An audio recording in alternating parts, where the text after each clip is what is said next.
Magandang araw pong muli mga boss, mga sir, mga master, mga ka-freon, kabaklas, team baklasan. Magandang araw mga kabaklas. Ito bagong latag namin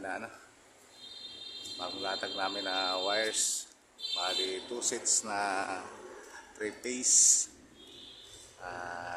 Ito po ay 500 MCM o 250 mm squared na wires. Supply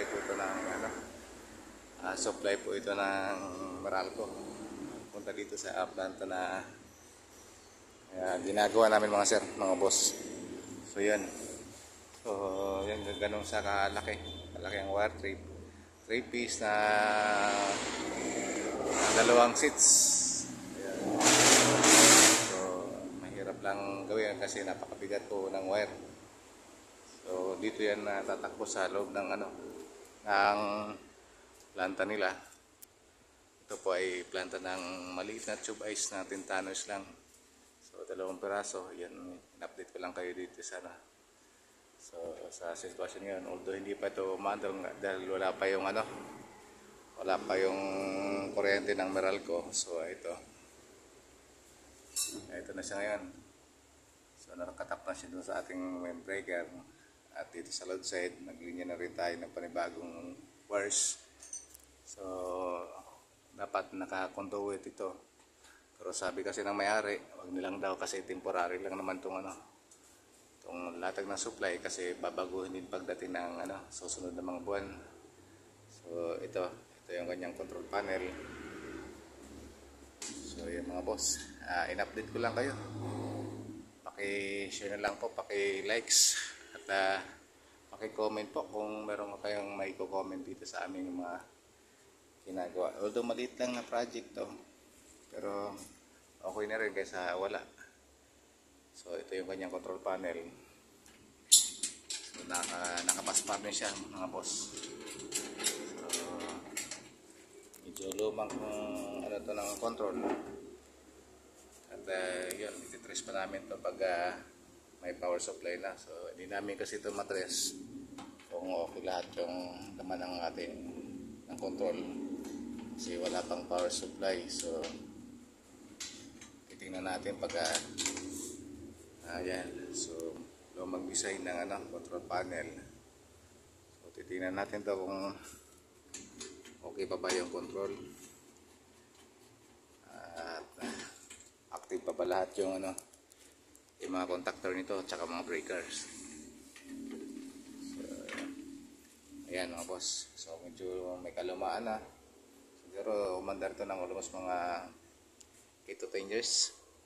So narehab lang ngayon namin kasi nung pandemic nag-shutdown tong planta. So although sinadjust na namin na magpalitan lang ng makina kaysa mag-rehab. So ang gusto kasi ng may-ari is rehab muna, dun saka sila bibili ng bagong unit. So medyo madugo, pero okay na rin maski paano. Although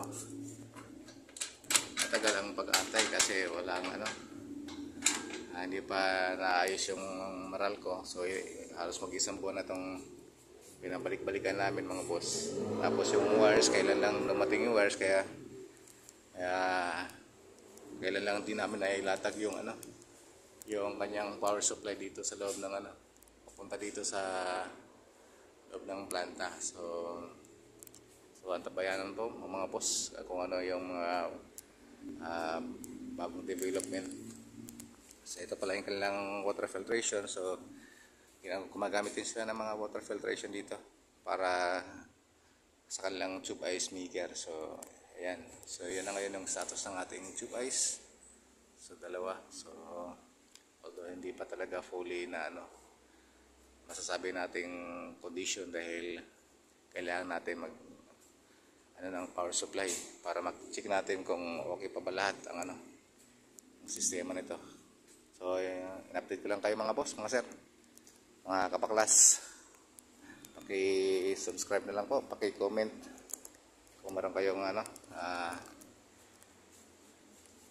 comment sa amin, kung meron kayong suggestion or meron kayong ipapa-assist sa amin ng mga cold storage, mga ganito, mga ice maker, pwede namin kayo may assess kung sakali matulungan namin kayo. So yan mga boss, paki-share na lang po, paki-likes lang po, at comment na rin po para malaman namin ano yung komento, kung taga saan kayo, at malaman namin kung okay lang ba yung aming ginagawa pag-video, at nakakatulong ba sa inyo or nakakapagbigay ba kami ng inspirasyon sa inyo, kasi yun lang naman talaga yung aming intensyon, makapagbigay ng kaunting inspirasyon, kaunting kalaman para ma-inspire din namin kayo na pumasok sa ganitong larangan. Although hindi namin kayo ini-encourage na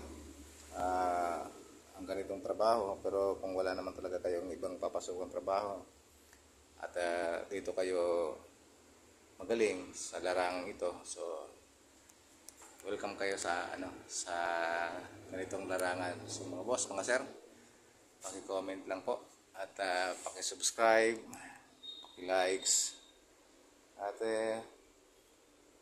paki-komento na rin, at para malaman namin ang lahat ng yung suggestion or mayroon kayong komento sa amin na okay lang sa amin mga boss. At maraming salamat po, hanggang dito po muna.